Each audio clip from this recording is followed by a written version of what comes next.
Oi pessoal, no vídeo de hoje a gente vai ver o tour completo dessa cozinha aqui. Portas abertas, gaveta, dobradiça, tipo de bancada, que tipo de revestimento, tudo nos mínimos detalhes a gente vai mostrar agora. Estão ouvindo esse barulhinho? Tá rolando uma obra aqui na minha cabeça, mas eu sou o tipo de pessoa que não pode reclamar disso, né? Então não reparem nessa marretada, porque vai ter vídeo mesmo assim.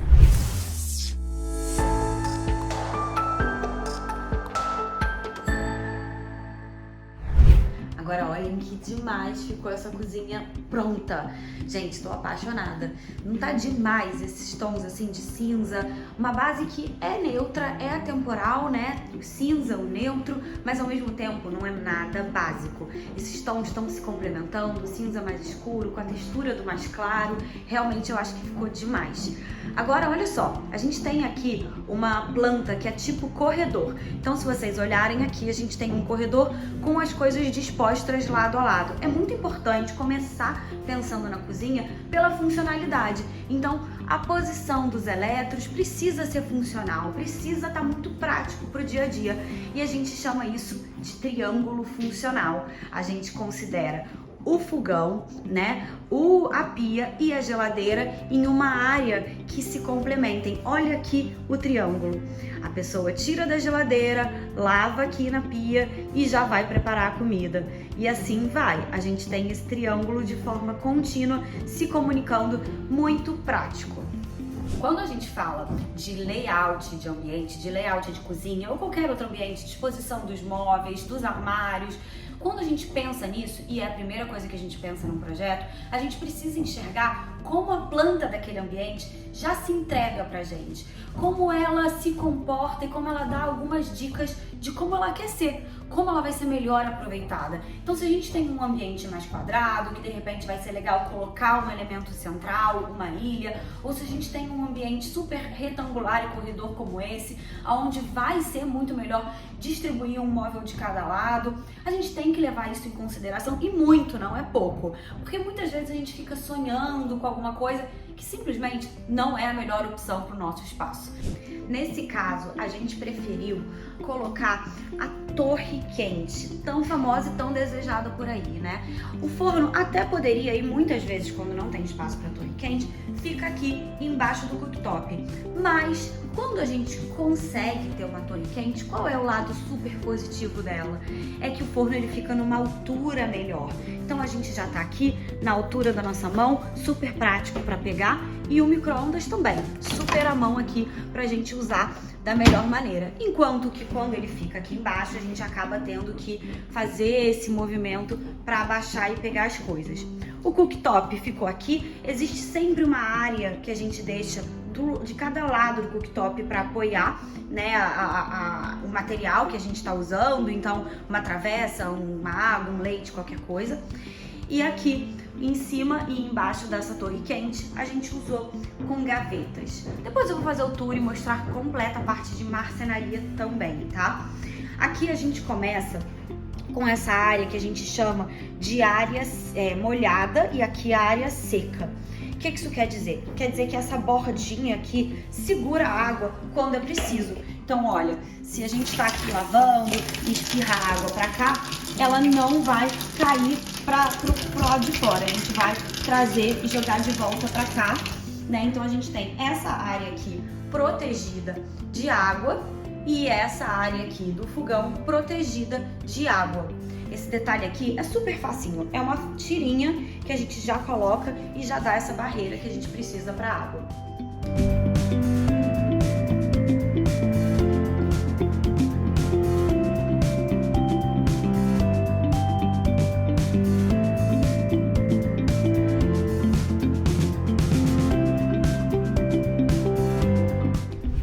E já que eu tô falando aqui da bancada, reparem como a gente subiu com essa peça, a mesma da bancada, a mesma pedra, a gente subiu com esse frontão alto aqui. Geralmente vocês veem frontão, uma coisa fininha, baixinha aqui de 10, 15, 20 centímetros no máximo. Aqui não, a gente foi realmente generosa nessa peça e veio com ela até a altura da coifa. Com isso, a gente protege muito a parede de cair respingo de gordura, de comida, de água, e a gente já protege esse revestimento que as paredes foram todas feitas em cimento queimado e não azulejo. Aí nessa hora começam as dúvidas de vocês. Meu Deus, pode usar cimento queimado na cozinha, e no banheiro, e no piso, ele mancha, como é que limpa, como é que aplica, por aí vai. Vou contar um pouco pra vocês da nossa escolha do cimento queimado pra cá. Ele não foi pensado de forma isolada pra cozinha. Ah, vou fazer a cozinha de cimento queimado e ponto. A gente veio trazendo esse conceito desde a sala, que é o tour que vocês já viram por aqui, vou deixar linkado. A sala ela já tem bastante essa informação de cimento queimado e aqui a gente trouxe isso também. É o nosso estilo de projetar, é olhar o final, o resultado e ver que a casa faz sentido, ela é coesa, isso é harmônico, isso traz equilíbrio, é mais agradável de se viver num lugar assim do que em cada cômodo que você vai entrando tem uma nova atmosfera totalmente diferente, né? Eu gosto quando as coisas elas fazem sentido juntas. Bom, então aqui a gente usou esse material que é o tecnocimento, então ele é uma argamassa assim de alta tecnologia. Ele pode ser colocado inclusive por cima de uma cerâmica, de um azulejo que você tenha na sua cozinha e deteste, sem obra, né? Você não precisa arrancar ele todo para colocar outro revestimento. É uma obrinha chata essa. Você pode simplesmente passar esse tecnocimento por cima, claro que com mão de obra especializada, e você ganha outro visual, outro astral. Já fica essa dica aí para vocês, tá? E aí, eu pessoalmente acho ele muito prático para limpar, porque você passa um pano em uma superfície lisa, né? Não tem aquele monte de rejunte das pastilhas. Olha só, gente, aqui bem de pertinho o que eu falei. Ele é bem lisinho, ele tem essas texturas, essas manchas que é dele, é a graça dele, né? Mas se limpar, se precisar limpar, eu passo um pano aqui direto. É super prático, eu acho realmente muito prático. E de tempos em tempos, se tiver que refazer a resina, eu acho também que tudo bem. E aqui o piso calhou perfeitamente na cor, nesse colorido, né? A gente usou um porcelanato 80 por 80, que nesse caso ele é retificado. É uma coisa que a gente faz muito, a gente não usa ele sem ser o retificado, que é o bold, né? O que quer dizer retificado? É essa linha aqui tá bem reta, vocês estão vendo? Não tem um abaulado. Então com isso a gente consegue colocar ele na menor distância entre os dois, permitida, né? Segura.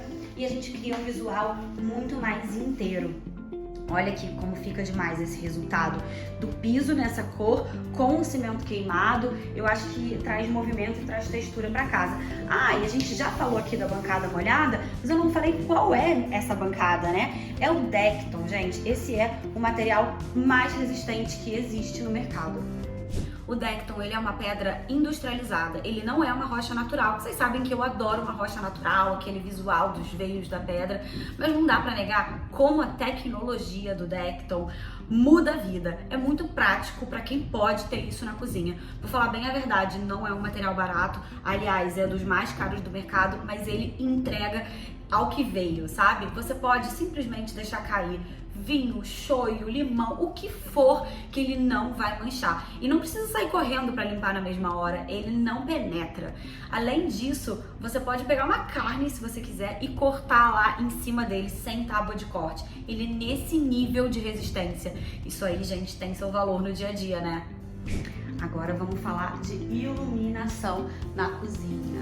Aqui a gente consegue ver esse perfil iluminando o ambiente como um todo. Reparem que ele tem esse acrílico, é realmente uma luminária perfil que faz a luz se difundir por tudo. Então a gente está falando de uma luz difusa que ilumina os dois lados. Eu acho muito legal porque ela dá ainda mais ênfase pro fato da planta ser uma planta de corredor. E eu acho que tudo bem, eu acho que é interessante. A gente tem ela aqui no meio, então a gente consegue iluminar toda a volta dela. Mas para complementar, a gente fez esses spots aqui, que ficam bem em cima da bancada. Duas duplinhas que dá um charme e que também foca onde tem que focar. Então aqui é uma área de trabalho, aqui é uma área de trabalho e claro, a coifa tem a própria luz da coifa, né?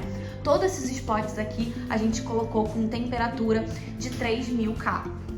Eu não costumo usar spot, que é um foco assim, né, direto em cozinha. Eu não acho que é o melhor tipo de iluminação para esse ambiente. Como aqui a gente já tem essa iluminação difusa, que é o melhor tipo de iluminação para cozinha, porque tá tudo iluminado de uma forma por igual, homogênea.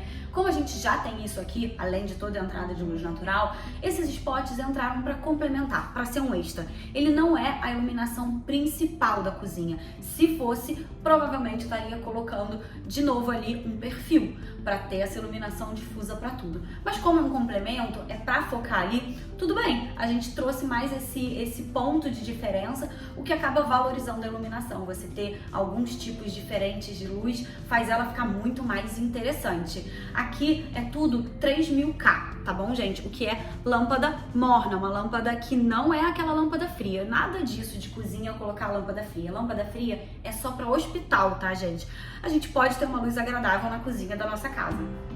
Olha, aqui a gente fez mais um tipo de iluminação. Ela é uma iluminação embutida na marcenaria. É um perfil que tá todo embutido e dando uma luz mais suave até. Porque como ela tá sendo refletida no cinza, olha como fica suave, tá vendo? E acaba sendo uma luz para iluminar aqui embaixo, né? Pra quem estiver fazendo refeição. E ao mesmo tempo para deixar uma luzinha acesa, se quiser à noite, em algum momento. Aqui eu deixei tudo apagado para vocês verem o efeito dela mesmo.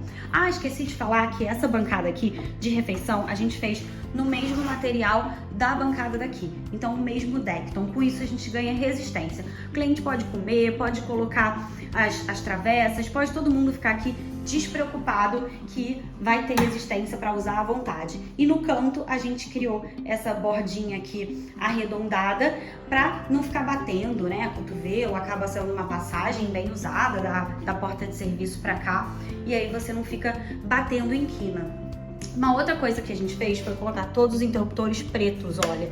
Isso é um conceito de projeto que a gente seguiu em todas as paredes, olha, aqui também tá preto e na casa toda ele tá preto. Isso combina com as luminárias que também são todas pretas. Então as coisas elas se comunicam, elas falam a mesma língua. Agora, onde a gente não quis usar preto foi nos metais. Então são todos cromados, porque a gente acha que é mais atemporal, que fala a linha dos elétrons, da coifa, do forno, da geladeira, que é tudo cromado. Então a torneira seguiu a mesma linha. Aqui a gente tem a torneira Vitalis da Docol, que elas são duas. Então, a gente tem aqui esse lado que sai água normal e desse lado aqui a gente aperta aqui e sai água filtrada. Pode colocar no copo e beber, que ela tá filtrada. Então a gente já tem o filtro aqui. Ninguém gosta daquele filtro, né?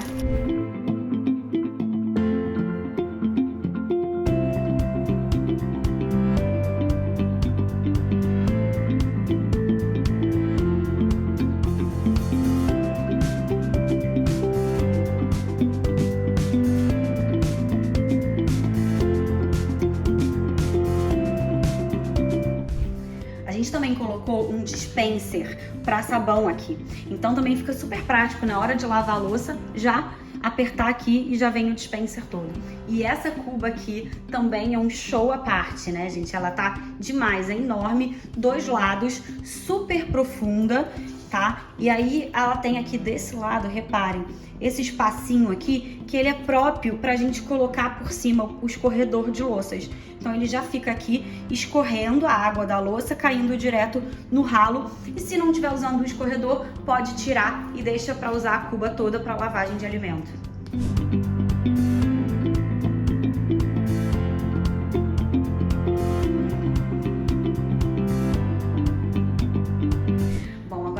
Da marcenaria dessa cozinha. Se vocês repararem, esse lado aqui a gente fez só armário embaixo e a gente não colocou nada em cima, deixou ele mais livre mesmo. Por quê? Porque desse outro lado aqui a gente tem um monte de armário alto e não uma bancada com armário embaixo e armário em cima, e sim peças altas.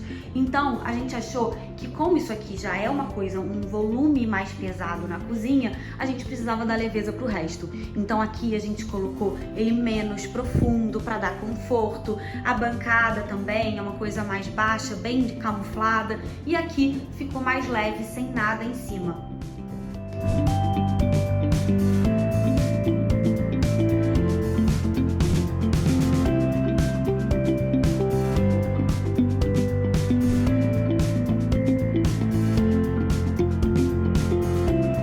Reparem que essa área inferior a gente colocou toda com gavetões. Se vocês olharem a modulação, não tem portas de abrir, né? Portas de giro. São tudo grandes gavetas. Aqui a gente tem uma grande gaveta para as panelas, já logo em cima fica o cooktop, então muito prático, e uma gavetinha menor que fica esses acessórios para trabalhos de cooktop. Aqui embaixo já ficam mais panelas e panelas maiores, né? Enquanto do lado do cooktop, uma coisa que a gente adora fazer do lado de fogão ou cooktop é colocar esse porta-temperos. Tem que ter tudo à mão para cozinhar, né, gente? Deixa a vida mais prática. Agora, reparem aqui no puxador. Esse puxador, ele não tá na porta, não tá na frente da gaveta, ele é o corpo do armário. Então o corpo do armário já tem essa curvinha que é o puxador que a gente coloca a mão e puxa tudo. Claro que aqui, como a gente tem duas gavetas, uma a gente puxa por cima e a outra a gente puxa por baixo, já junto com esse aqui. Essas gavetas aqui são um pouco mais finas para talher normal e depois embaixo fica as gavetas mais usadas para panelas mesmo. Aqui embaixo da pia, a gente tem duas opções. Ou fazer um gavetão como esse, mas ele teria que ser recortado no lugar do sifão e perderia muito espaço. Ou fazer uma porta báscula, que fica o mesmo visual. A cuba tá aqui, tá vendo? E você pode ir usando os espaços em volta dela. Acaba gerando mais otimização de espaço com essa porta, na minha opinião. E aqui na torre a gente tem uma grande porta e também esse gavetão embaixo e as portas superiores. Sabe uma coisa que eu adoro nessas lojas? Fazer armário com loja de cozinha é muito mais legal do que com marceneiro, na minha opinião. A gente consegue usar esses frufrus. Então olha que demais, todas as gavetas têm esse tapetinho, o que acaba deixando ela mais protegida. Às vezes a gente joga panela, coisa pesada, fica fazendo barulho e vai diminuindo a vida útil da gaveta. O tapetinho de silicone dá uma amenizada nisso. Aqui do lado uma grande porta de louça. Ficou um monte de louça de café da manhã, de dia a dia. E aí a gente continuou com esse armário pra cá, pra área de serviço, aonde virou uma despensa. Gente, é muito armário, né? Aqui a área alta de quadro de luz lá atrás, escada, vassoura. E aqui a despensa, aonde a gente tem, olha, tudo bem arrumadinho, lindo. E aqui embaixo gavetas para você também acessar as coisas mais fácil. Não tá demais? Tá muito prático esses armários pro dia a dia. Antes que vocês perguntem, vocês me viram abrindo e fechando o armário. Todos esses armários têm essa corrediça, essa aqui é dobradiça e nas gavetas corrediça, que é com amortecimento e stop motion. O que isso quer dizer? Isso quer dizer que se eu largar, ela vai fechando aos poucos. Mesmo se eu largar com força, ela não bate com força. Ela vai fechando aos poucos, quer ver? Botei força. E ela vai fechando aos poucos. Isso, gente, aumenta muito a vida útil do armário, porque ficar batendo porta detona qualquer marcenaria. E como o melhor sempre fica pro final, aqui eu vou mostrar pra vocês esses dois espacinhos quase que ocultos nessa cozinha. Realmente, gente, essa cozinha em termos de espaço é muito bacana, porque você tem um monte de espacinhos ocultos. Então, logo aqui na entrada, a gente tinha esse espaço ali pra dentro, que a gente fez um armário cheio de material de limpeza. E aqui embaixo engradados, etc. Olha como fica demais isso. A gente deixou as portas em MDF cru e foram pintadas aqui na obra. E aqui a gente tinha um outro buraquinho sem uso, que a gente colocou essas duas portas e viraram um grande louceiro. Eu realmente estou apaixonada por esse trabalho do cimento queimado por cima da porta crua. Eu acho que fica demais. A gente colocou esse puxadorzinho linear, grafite não, inox, porque daí fica quase na cor do cimento. E ele vai até o chão. Eu acho mais bonito do que um pequenininho, sabe? Isso alonga. A gente sempre tem que buscar alongar, né? As portas, os espaços. Isso dá uma sensação visual muito melhor. Agora, olha isso por dentro. Vê se não é um luxo esse louceiro. Não é grande, gente. É super pequenininho. Tem 80 por 80 e a gente já consegue ter tudo isso aqui dentro. E aí, gostaram desse tour? Adorei mostrar pra vocês. Bom, curte, compartilha, comenta aqui o que você mais gostou nesse projeto. São essas portas aqui ocultas, que nem eu, confesso que é a minha parte preferida, eu acho. Apesar que tá difícil, né? Tá difícil encontrar a parte preferida. Bom, comenta aqui qual a parte preferida de vocês. Curte, compartilha, enfim, todas aquelas coisas que vocês já sabem. E se quiser ver o resto dessa casa, o resto desse tour, já ativa as notificações que a gente vai ter mais vídeo por aqui.